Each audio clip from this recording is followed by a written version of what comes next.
말씀인데 21장 22장은요 제사장은 어떻게 살아야 되는가 제사장에 대한 규례입니다.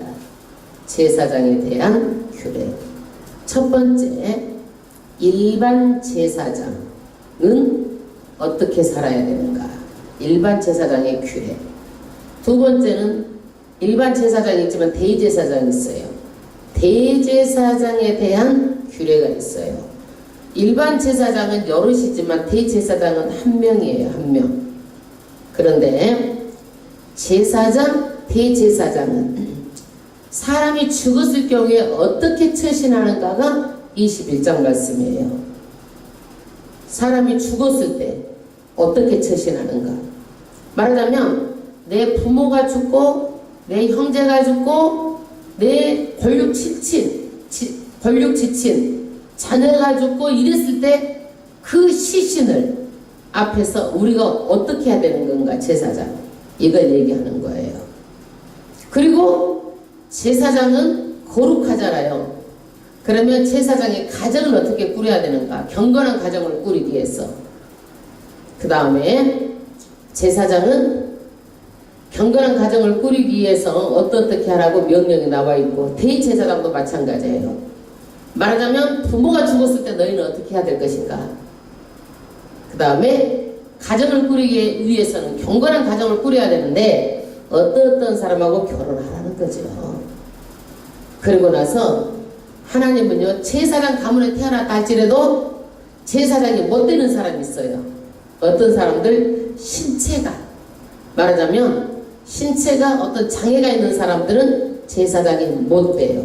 그 얘기를 오늘 말씀해 놓은 거예요. 그러면 21장 1절부터 합독하겠습니다. 21장 1절. 여호와께서 모세에게 이르시되 아론의 자손 제사장들에게 고하여 이르라. 백성 중에 죽은 자를 인하여 스스로 더럽히지 말려니와. 말하자면 죽었어 사람이. 그러면 그 시체에 접근하는 것에 대해서 제사장은 어떻게 할 것인가예요. 시체. 왜 그러느냐. 사람이 죽으면은요 사람의 몸속에 있던 균들이 전부 다 몸 밖으로 나와요. 예를 들어서 전염병 콜레라로 내가 죽었어. 그러면 어때요? 죽고 나면은 콜레라 균이 다 나오는 거예요. 그러면 시체를 만약에 만졌다 그러면 어떻게 되는 거예요? 콜레라는 전염성이 강하기 때문에 전염병이 옮을 수도 있는 거예요. 그러니까 이렇게 되면 제사장들은 어떻게 해야 되느냐 얘기죠. 시체를 만지면 안 된다. 가까이 가도 안 된다. 얘기하는 거예요. 그러면 지금은 어떻게 돼요? 우리가 정말 지금은 시체도 죽고 나면 어떻게 돼요? 깨끗하게 위생적으로 지금은 처리가 하죠. 근데 옛날에는 그런 것이 없었어. 그래서 사람이 죽고 난 다음에 시체 처리하는 일이 이때는요 굉장히 중요한 일이었어요. 잘못하다가는 병들어 죽은 사람 보면 병이 옮을 수도 있는 일이기 때문에 굉장히 이것들이 중요한 일이었어요. 그래서 제사장은 시체를 접근하지도 말고 만져서도 안 된다. 만약에 만지면 7일 동안 성소에 들어오지 못한다. 그 다음에 일반 제사장의 가족이 죽은 경우에는 어떻게 하느냐.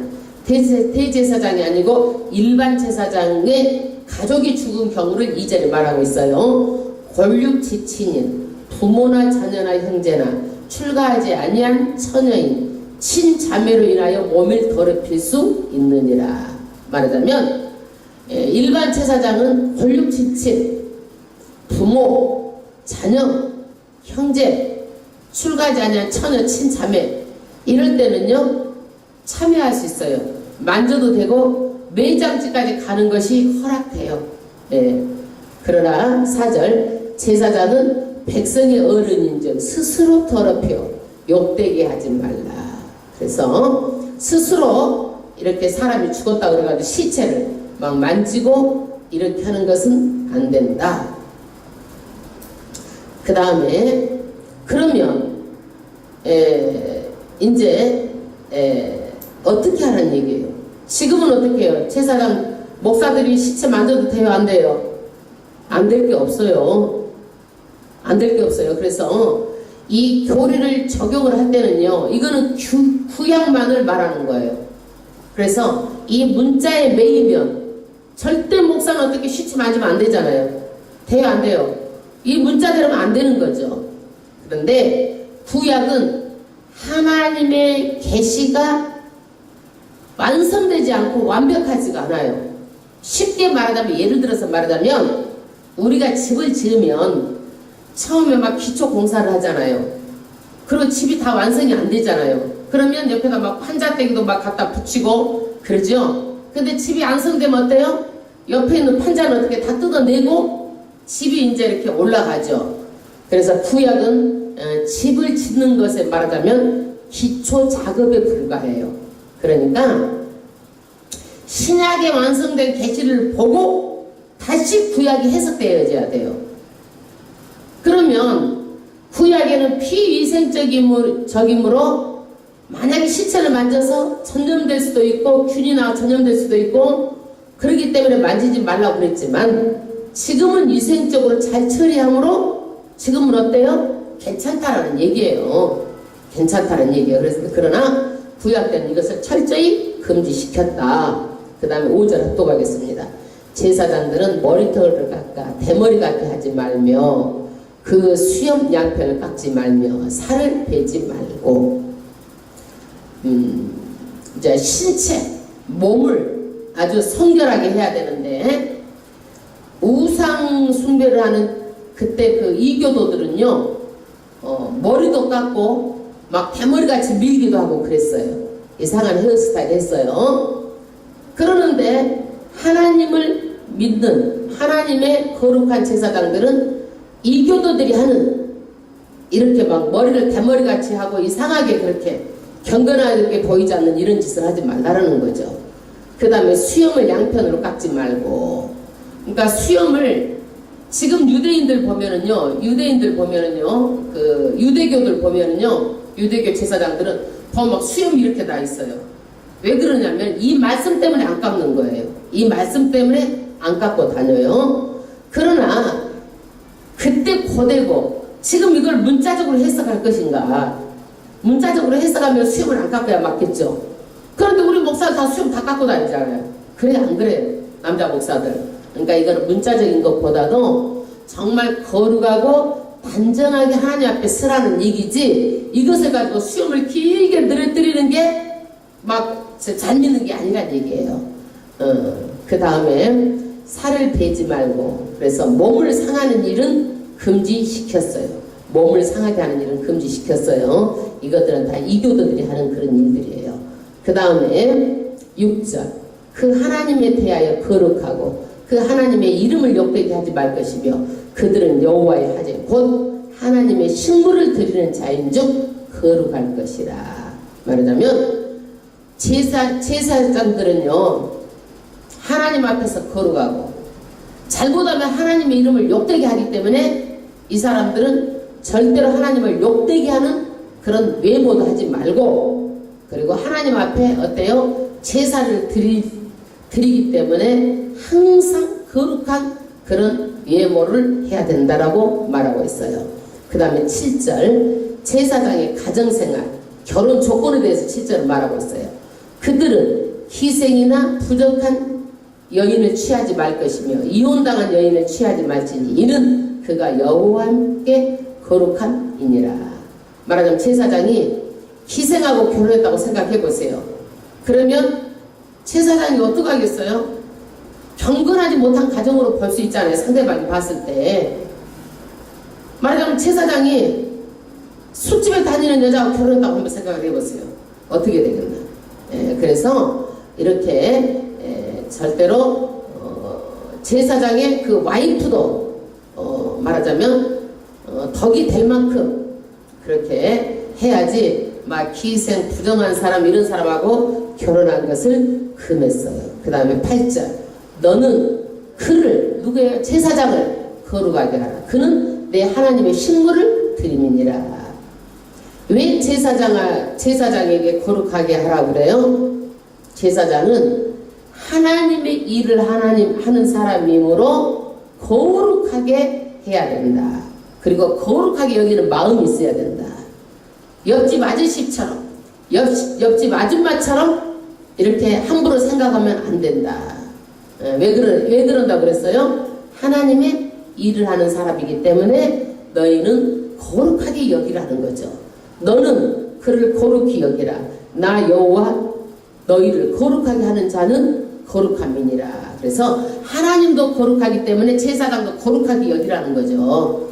그 다음에 9절 아무 제사장의 딸이든지 행음하여 스스로 더럽히면 그 아비를 욕되게 하미니 그를 불사를지니라. 말하자면 아내도 거룩하고 경건한 가정을 위해서 거룩하게 그렇게 결혼을 해야 되지만 만약에 딸이 행음을 하면 어떻게 된다고 그랬어요? 아버지 말한 제사장을 욕되게 하는 거기 때문에 불살라서 그냥 죽이라는 거죠. 그래서 이건 좀 너무 잔인한 것 같아요. 불사를 지니라. 그 정도로 말하자면 엄격하게 다스렸다는 얘기죠. 제사장의 가정을요. 그 다음에 여기까지는 일반 제사장에 대한 얘기였고 지금부터는 어디예요? 대제사장에 관한 말씀인데 대제사장은 몇 사람이에요? 한 사람이죠? 네. 그런데 일반 제사장보다 대제사장은 어떻게 해야 돼요? 더 거룩해야 돼. 더 거룩해야 돼. 왜? 제사장의 거 위에 있고 1년에 한 번씩 속죄제를 드리는 제사장이잖아요. 대제사장은. 그러니까 일반 제사장보다 대제사장이 더 거룩해야 돼. 성경에 지금 말합니다. 10절 자기 형제중 관유로 부음받고 위임되어 예복을 입은 대제사장은 그 머리를 풀지 말며 그 옷을 찢지 말며 어느 시체에 있든지 가까이 말지니 부모로 인하여도 더러워지게 말며. 일반 제사장은 어땠어요? 자기 권력치친은요, 권력치친 자기 자녀 뭐 이렇게 형제 이런 사람 어떻게 해요? 저기 매장지까지 가도 됐죠. 시체를 맞아도 됐어요. 그러나 대제사장은 어때요? 자기 부모로 인하여서도 시체를 만지면 안 된다는 거죠. 대제사장은. 그리고 이 제사장은요, 말하자면은 막 머리를 풀고 옷을 찢고 이거는 뭐냐면 굉장히 슬플 때 하는 그런 슬픔의 표시예요. 그러니까 대제사장은 슬퍼도 절제하라는 거죠. 감정도 절제하라. 감정이 절제가 안 되면 곤란하다. 자기 부모가 죽어도 말하자면 막 슬퍼한다든지 그렇게 하지 말고 절제하고 울어도 속으로 우라는 거죠. 대제사장은. 그래서 부모가 죽었을 때조차도 어떻게 대제사장은 시체에 가까이 못하도록 하나님께서 말한 것은 왜 그랬느냐? 하나님께서 관유 기름 부었기 때문에 그렇다라는 얘기죠. 그 다음에 12절 성소에서 나오지 말며 그 하나님의 성소를 더럽히지 말라. 이는 하나님의 의밭 관유가 그 위에 있음이니라. 나는 여호와니라. 거룩한 일을 진행하는 동안에 사적인 일로 성소에 나오지 말라는 얘기예요. 사적인 일로. 그리고 그 사람은 대제사장은 사사로운 그런 개인에 대한 일을 가지고 들랑거리면 안 되고, 왜? 하나님의 일을 맡은 자이기 때문에 사사로운 일로 이렇게 막 나오고 성소를 더럽히면 안 된다. 왜? 하나님께서 위임한 그런 관유가 그 위에 있는데, 대제사장은 누구예요? 신약에 보면은 장차 오실 누구를 상징하는 거예요? 예수를 상징하는 거예요. 대제사장은 누구를 상징하는 거예요? 신약에 오실 누구를 상징하는 거예요? 예수 그리스도, 예수를 상징하는 거예요. 구약의 대제사장은 누구 상징? 예수를 상징하는 거예요. 그러면 대제사장의 결혼은 어떻게 해야 되는가? 13절. 그는 처녀를 취하여 아내를 삼을지니. 왜? 몸과 마음이 순결한 그런 처녀를 취해서 아내를 삼으라는 거죠. 왜? 경건한 가정을 보존하기 위해서 그렇게 하라는 거예요. 네. 이게 구약의 경우예요. 그러면 신약의 말씀에 비추어 보면 대제사장은 누구예요? 예수님을 상징한다고 그랬죠? 그러면 교회는 뭘 상징해요? 처녀를 상징하는 거야. 처녀를. 그래서 대제사장이 예수님을 예표한다면 예수님의 신부는 어디예요? 교회예요. 그래서 교회는 어떻게 해야 돼? 순결해야 돼. 순결해야 돼. 순결해야 돼. 그래서 몸도 마음도 가정의 순결을 지키기 위해서 처녀와 대제사장은 결혼하라. 14절. 가부나 이혼된 여인이나 더러운 여인이나 휘성을 취하지 말고 자기 백성 중 처녀를 취하여 아내를 삼으라. 그래서 정말 순결한 그런 처녀를 취해서 아내를 삼으라는 것은 앞으로 신약의 대제사장은 누구예요? 장차올 예수를 상징하고 있기 때문에 그렇습니다. 15절. 그 자손으로 백성 중에 더럽히지 말지니 그는 나는 그를 거룩하게 하는 여호와임이니라. 여호와께서 모세에게 일러 가라사대. 17절. 아론에게 고하여 이르라. 무릇 너의 대대 자손 중 육체에 흠이 있는 자는 그 하나님의 식물을 드리려고 가까이 오지 못할 것이라. 말하자면 아론의 자손은 전부 다 대를 물려요. 제사장은요. 내가 아버지가 제사장이면 아들이 제사장이 되는 거예요. 그러는데 말하자면 아론이 제사장이면은 누구예요? 아론의 아들들이 제사장이 되는 거죠. 그런데 거기에서 장애자가 있어. 그러면 장애자는 어떻게 되는 거예요? 제사장이 못 되는 거예요. 하나님께 식물을 드리러 가까이 오면 안 되는 거예요. 18절에 구체적으로 말합니다. 무릇 흠이 있는 자는 가까이 못할지니. 구체적으로 곧 소경이나 말하자면 눈이 안 보이는 소경, 절뚝발이나 코가 불완전한 자나 지체가 더한 자나. 말하자면 지체가 더한 자는 뭐예요? 육손은 손가락이 하나 더 있잖아요. 이런 사람도 안 된다는 얘기예요.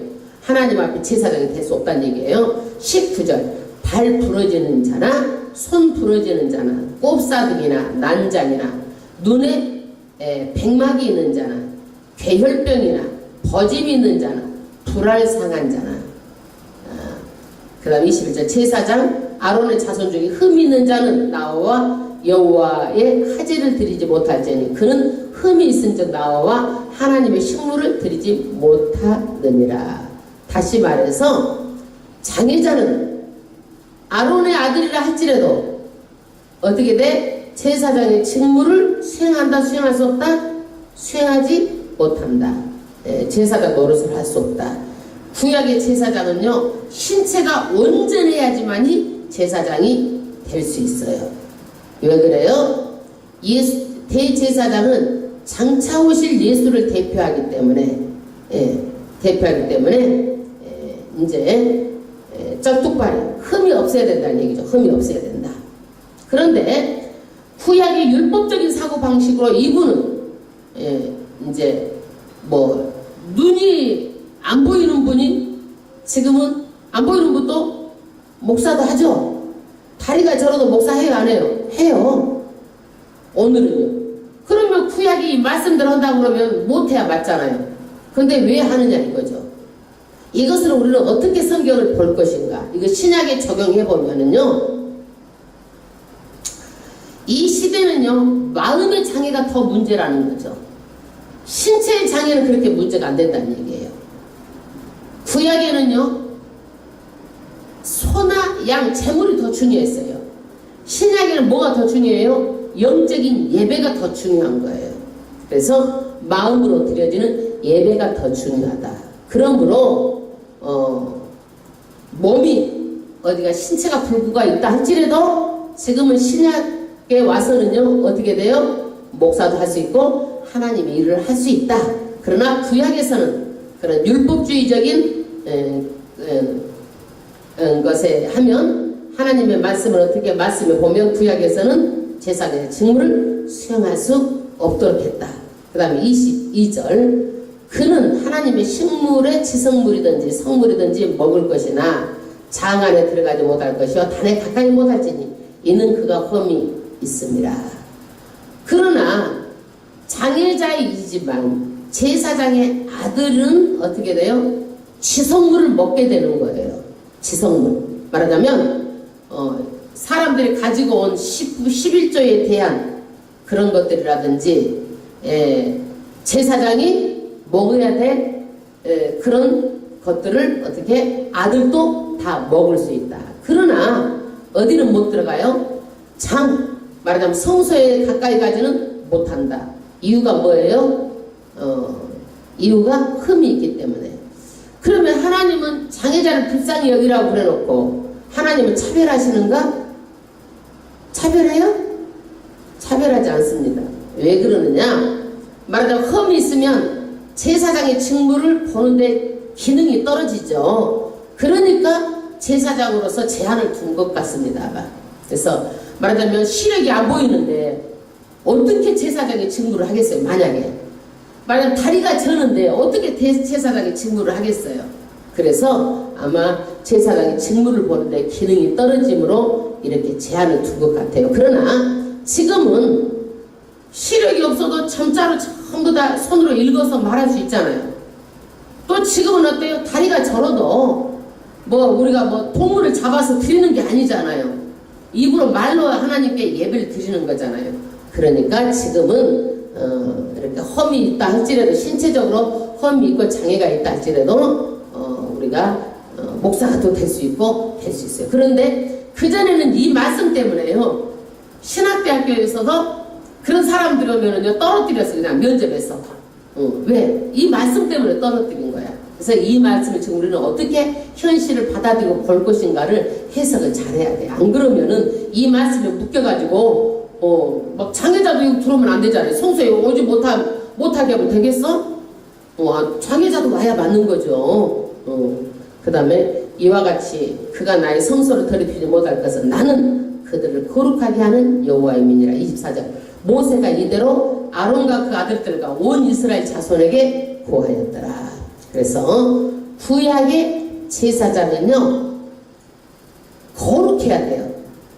대제사장은 어떻게 해야 돼요? 더 거룩해야 돼. 말하자면 높은 도덕성이 요구가 됩니다. 그래서 대제사장은 부모가 죽어도 슬퍼할 수도 없고 부모가 죽어도 시체를 만들 수가 없고 자기 감정까지 그렇게 조절을 해야 됩니다.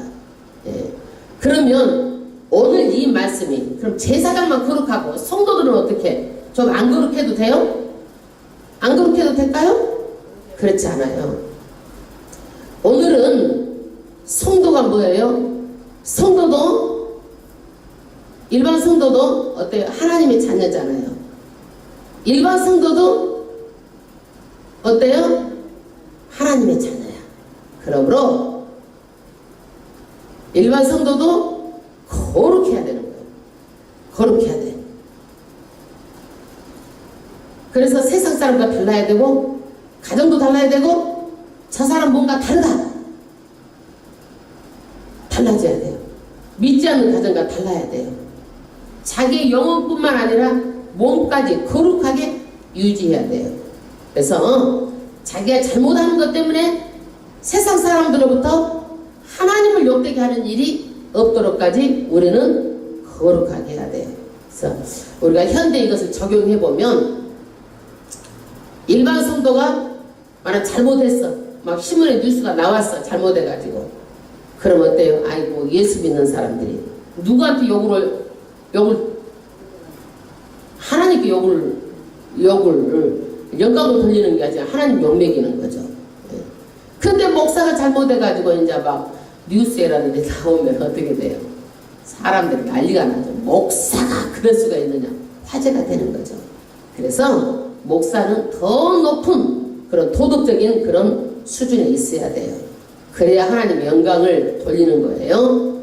그래서 우리는 목사만이 아니라 성도도 당연히 또 목사도 당연히 기독교 신자는 그런 높은 도덕성을 요구하고 있습니다. 그래서 우리는 목사만이 아니라 성도도 반드시 높은 도덕적인 그런 기준을 가지고 세상을 살아가서 세상 사람들에게 하나님께 영광을 돌려야지 하나님을 욕먹이는 일이 없도록 해야 되겠습니다. 오늘은 누구에 관한 얘기예요? 제사장, 일반 제사장, 대제사장에 관한 규례예요. 규례. 높은 도덕성을 가지고 신앙생활을 하라는 거죠.